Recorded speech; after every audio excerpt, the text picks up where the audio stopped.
Trump administration, you will pay a tariff, and in some cases, a rather large one. Other countries have used tariffs against us for decades, and now it's our turn to start using them against those other countries. On average, the European Union, China, Brazil, India, Mexico, and Canada, have you heard of them? And countless other nations charge us tremendously higher tariffs than we charge them. It's very unfair. India charges us auto tariffs higher than 100%. China's average tariff on our products is twice what we charge them. And South Korea's average tariff is 4 times higher. Think of that, 4 times higher. And we give so much help militarily and in so many other ways to South Korea. But that's what happens. This is happening by friend and foe. This system is not fair to the United States and never was. And so on April 2nd, I wanted to make it April 1st, but I didn't want to be accused of April Fool's Day. That's not, just one day cost us a lot of money. But we're going to do it in April. I'm a very superstitious person. April 2nd, reciprocal tariffs kick in. And whatever they tariff us, other countries, we will tariff them. That's reciprocal, back and forth. Whatever they tax us, we will tax them. If they do non-monetary tariffs to keep us out of their market, then we will do non-monetary barriers to keep them out of our market. There's a lot of that, too. They don't even allow us in their market. We will take in trillions and trillions of dollars and create jobs like we have never seen before. I did it with China and I did it with others, and the Biden administration couldn't do anything about it because there was so much money they couldn't do anything about it.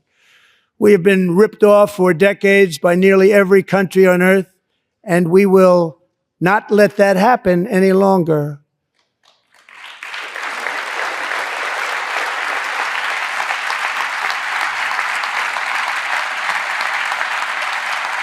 Much has been said over the last 3 months about Mexico and Canada, but we have very large deficits with both of them. But even more importantly, they've allowed fentanyl to come into our country at levels never seen before, killing hundreds of thousands of our citizens and many very young, beautiful people, destroying families.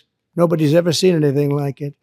They are, in effect, receiving subsidies of hundreds of billions of dollars. We pay subsidies to Canada and to Mexico of hundreds of billions of dollars, and the United States will not be doing that any longer. We're not going to do it any longer.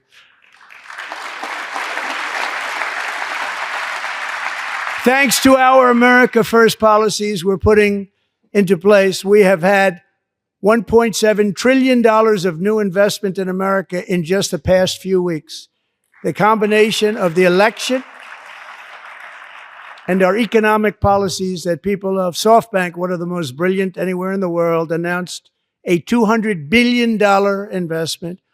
OpenAI and Oracle, Larry Ellison, announced $500 billion investment, which they wouldn't have done if Kamala had won. Apple announced $500 billion investment. Tim Cook called me. He said, I cannot spend it fast enough. It's going to be much higher than that, I believe.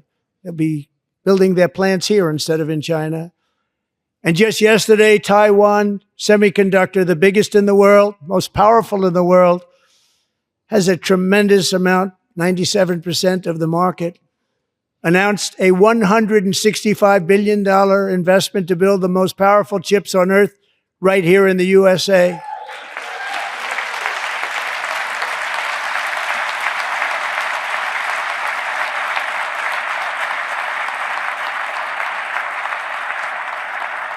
And we're not giving them any money. Your CHIPS Act is a horrible, horrible thing. We give hundreds of billions of dollars, and it doesn't mean a thing. They take our money and they don't spend it. All that meant to them, we're giving them no money. All that was important to them was they didn't want to pay the tariffs, so they came and they're building, and many other companies are coming. We don't have to give them money. We just want to protect our businesses and our people. And they will come because they won't have to pay tariffs if they build in America. So it's very amazing. You should get rid of the CHIP Act, and whatever's left over, Mr. Speaker, you should use it to reduce debt or any other reason you want to.